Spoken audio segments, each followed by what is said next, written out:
It's been 4 years since Blizzard's World of Warcraft took over the MMO scene. With its low barrier for entry, distinct diverse character classes, and stylized graphics that performed well across a wide range of systems, this behemoth has smashed sales records, eaten up countless hours, and, unfortunately for some, relationships. Wrath of the Lich King is the second expansion to come out for a while, and the changes and refinements ensures this game isn't going away anytime soon.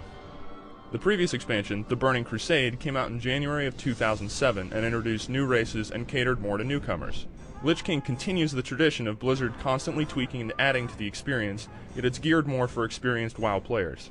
As the title suggests, a lot of the story of this expansion centers on the Lich King, a prominent figure in Blizzard's alternatively self-serious and tongue-in-cheek potluck of a fictional universe. His home continent of Northrend can now be explored, and the lore behind him has been expanded upon. Players will get to learn more about his past, and will even see him pop up frequently in dungeons and in standard quests to drive the narrative forward.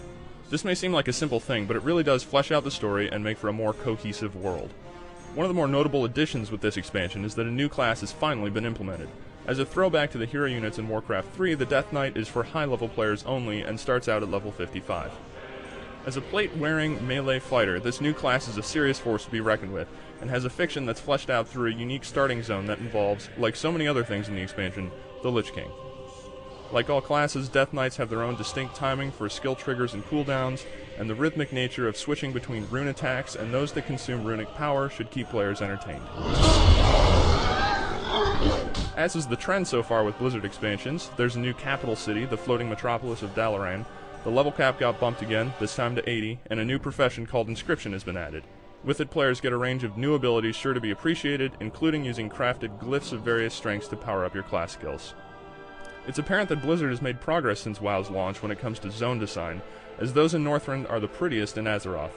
There's more variety to the terrain and more pockets of interest to explore, which basically means that there are less boring, flat areas to slog through on your grinding missions, and the narratives that tie everything together tend to be stronger. Also, certain quests will change bits of the environment, which makes it feel like the world is actually developing. Alternative styles of quests where you control things like tanks and frostworms are also offered to make the leveling process a little less tedious. And in some of the higher level zones, players will be treated to some impressive sights with things like quest givers standing on floating battleships that reinforces the notion that there's a war going on and makes the world feel more alive. A new all-PvP area called Wintergrasp has also been added, an entire zone that revolves around attacking and defending a keep, though much of the community hasn't quite flocked to it yet. What's more populated is the added Strand of the Ancients Battleground, which offers a new style of team versus team combat. Like Wintergrasp, both sides will have access to siege equipment to alternately take turns on offense and defense, with the aggressors trying to break through a series of walls to a fortress's center. Both of these options for PvP represent yet another layer of gameplay for WoW players to invest their time, which in addition to the new, shorter 5-man dungeons and more accessible raid structure should allow for those intimidated by the more daunting challenges of WoW's world to get involved. Reviewing a game like this is a little odd. If you play WoW, then you more than likely already have Wrath of the Lich King. This expansion doesn't change the core experience in any drastic ways. It's all about grinding for levels, loot, and eventually getting into the high-end dungeon and PvP content. Like all WoW fans, there are things I would like to see added or tweaked, such as Blizzard not relying so heavily on community add-ons for interface functionality, but WoW is still the premier MMO that you know and maybe even love. It's good to know that Blizzard is so dedicated to its community and willing to flesh out and evolve its product, though in the years ahead it'll be interesting to see how long this particular brand of MMO will remain in the spotlight. For now, the WoW machine is in no danger of slowing down, and expansions like Lich King are here to make sure of it. For the full written review, log on to IGN.com. This is